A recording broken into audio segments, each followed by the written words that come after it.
Doctors say some patients are still delaying critical care because of the fear of COVID-19. Joining us now is Dr. Junaid Khan with Alta Summit Medical Center in Oakland. And Dr. Khan, can you tell us what you're seeing there?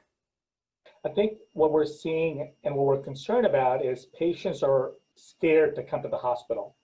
Now, honestly, some of that fear is really well-founded, but what we're now starting to experience is people are delaying their care for heart attack or stroke or lung cancer. And I think what concerns us is that we want to make sure twofold. One, we want them to know that it's actually safe to come to the hospital.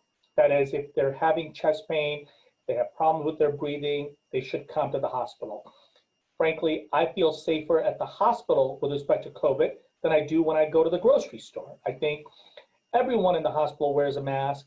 All patients are tested for COVID.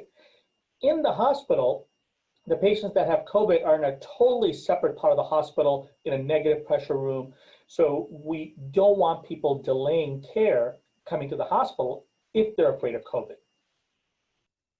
So what is your message to patients still concerned about coming to the hospital? The first thing is I think patients should know that if I understand why they're scared, it makes sense. If they weren't scared, they'd be crazy. It's crazy times we're living in.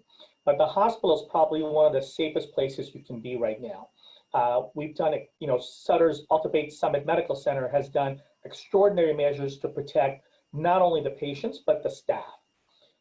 Also, if they delay care, it's not without consequence. Everything we do in medicine is risk versus benefit evaluation. Sometimes what we've noticed is that patients have come in, they've ignored symptoms, and they come in finally when they have a big heart attack. Well, if we have to do surgery at that point, the risk of the surgery goes up almost tenfold.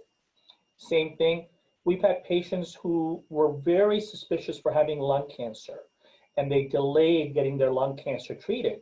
In those patients, boy, it dramatically changes their chances of being alive a year from now and 5 years from now.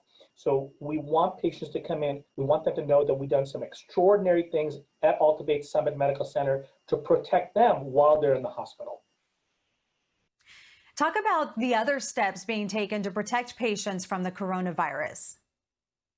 I think it's important for patients to understand that though COVID is here and is going to be here for a while, we've done some extraordinary measures to protect everyone, the patients and the staff, when they come to Alta Summit Medical Center.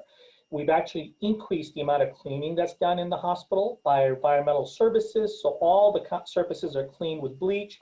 All the staff actually wear a mask. All the staff are temperature screened. We've actually really essentially eliminated any outside visitors. And everyone in the hospital, all patients are tested for COVID right now. So, and the patients that are positive, we have very few numbers of those right now in the hospital. Those patients are isolated in a different part of the hospital in negative pressure rooms. So it's about as safe as it possibly can be. So we do not really want them to delay care based on that. And you're not just talking about emergency care. The other part is obviously we don't only want them to come in for an emergency, we want them to maintain the regular preventative care schedule. I can tell you that there's a large number of Sutter physicians that actually provide telehealth services. We were actually really first to get going with that, and we have lots of patients who choose telehealth. So if you don't want to come in, you can at least use one of the telehealth options to try to figure out whether you need to come in or not. We want to make sure that people maintain their regular preventative care options so they don't get sick. And you say some parents could also be putting their children at risk? One of the side things we've also heard recently is that parents have been holding back taking their kids in for immunization. That is very scary because the COVID itself is scary. The last thing we want is a measles outbreak. We want to make sure that the parents understand that all the pediatricians that work at Sutter have preventative measures in place. We absolutely want parents to maintain their vaccination schedule. COVID is one thing. The more common thing is the issues related to vaccination, measles, mumps, those kinds of things. We want parents to take their kids in. If they have concerns, they can again start with a telehealth visit or a phone call with their pediatrician, but we want them to maintain their vaccination schedule. Dr. Junaid Khan with Alta, thank you.